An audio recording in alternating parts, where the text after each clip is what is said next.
السلام علیکم ورحمۃ اللہ وبرکاتہ۔ آج کا مسئلہ یہ ہے کہ روزے کا فدیہ کن صورتوں میں ادا کیا جاتا ہے اور کن صورتوں میں ادا نہیں کیا جاتا۔ تو اس کا جواب یہ ہے کہ اگر کسی کے اندر کسی عذر کی بنیاد پر روزے رکھنے کی طاقت فی الحال بالکل نہیں اور آئندہ بھی روزے رکھنے کی طاقت کا کوئی امکان نہیں، فی الحال بھی طاقت نہیں اور آئندہ طاقت کا بھی امکان نہیں، تو ایسی صورت میں ایک روزے کے بدلے میں ایک فدیہ ادا کرے گا۔ اب میں آپ کو بتا دیتا ہوں کہ وہ صورتیں کیا ہیں کہ جن کی وجہ سے جو ہے روزے رکھنے کی طاقت آئندہ بھی نہیں اور فی الحال بھی نہیں۔ اس کے دو صورتیں ہیں، بہت ساری صورتیں نکل سکتی ہیں، جو عام طور پر ہوتی ہیں وہ دو صورتیں ہیں۔ وہ کیا ہے؟ وہ یہ ہے کہ انسان اتنا بوڑھا ہو گیا، شیخ فانی کھسٹ بوڑھا کی عمر کو پہنچ گیا کہ اس کے اندر اب روزے رکھنے کی کوئی طاقت نہیں ہے اور آئندہ بھی امید نہیں، ایک صورت۔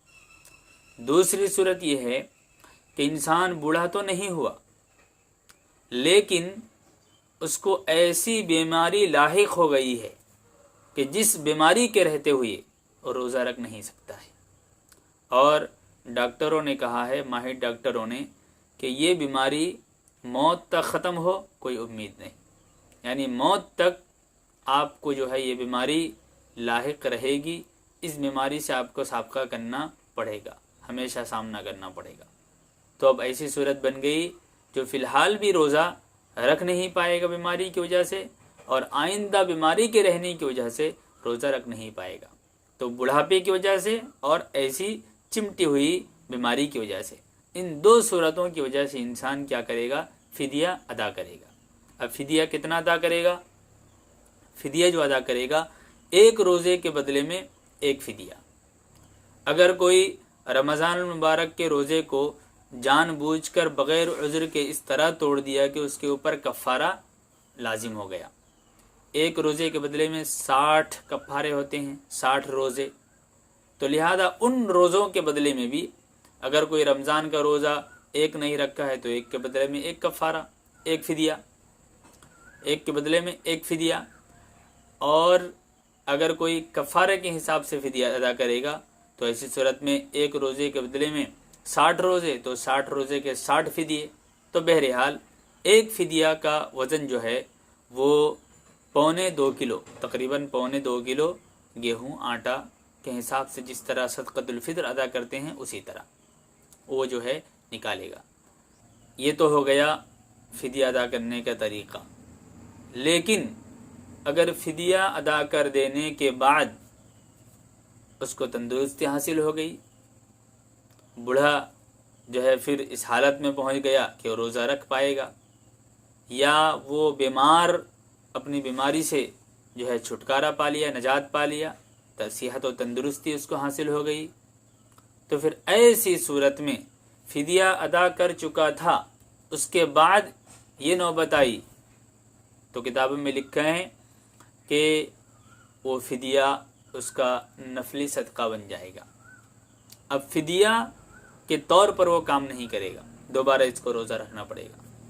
اگر ایک روزے کا ایک فدیہ ادا کیا تھا یا 30 روزے کے 30 فدیے اس نے ادا کیے تھے، اس کے بعد اس کو تندرستی حاصل ہو گئی تو فدیہ نفل صدقہ جو ہے بن جائے گا، اس کو دوبارہ روزہ رکھنا پڑے گا۔ اب یہ جو میں مسئلہ بیان کیا ہوں اس کا میں حوالہ بھی دے دیتا ہوں۔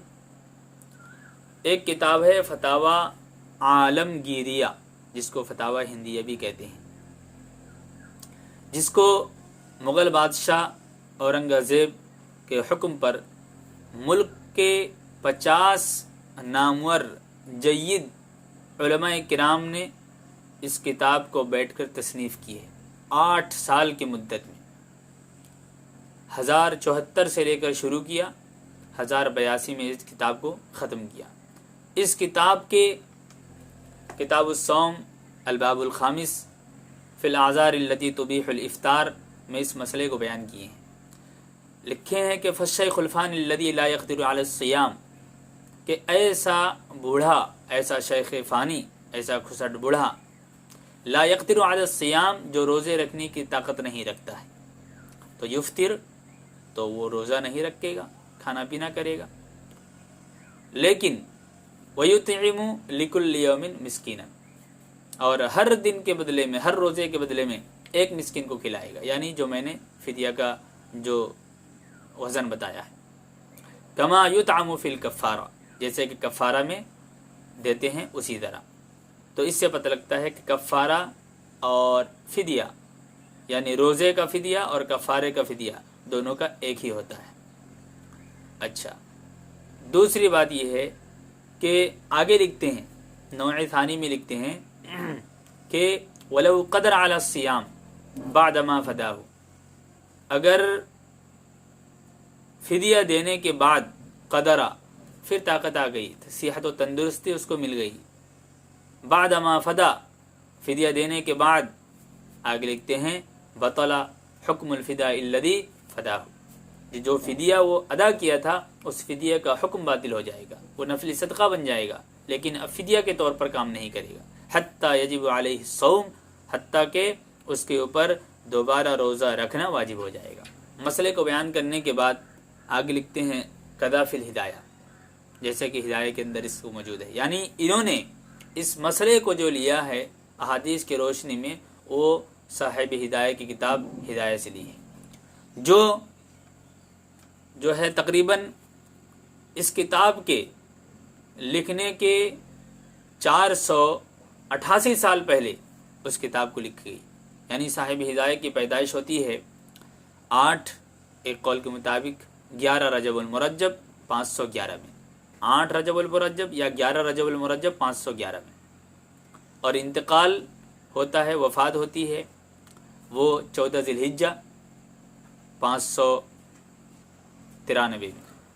اور صاحب ہدایہ علامہ برہان الدین ابو الحسن علی بن ابی بکر بن عبد الجلیل عبد الخلیل بن عبد ابی بکر مرغنانی فرغانی مرغنانی، یہ 573 میں اس کتاب کو لکھنا شروع کیا اور 586 میں، یعنی 13 سال کے اندر اس کتاب کو مکمل کیا. اتنی بہترین کتاب ہے اور ایسی جو ہے ذی شان ذی قدر کتاب ہے، ایسی معتبر اور مستند کتاب ہے کہ اس کتاب کے پڑھے بغیر یا اس کتاب کا حوالے دیے بغیر کوئی انسان اپنی کتاب کو مکمل نہیں کر سکتا ہے. ایسی کتاب ہے.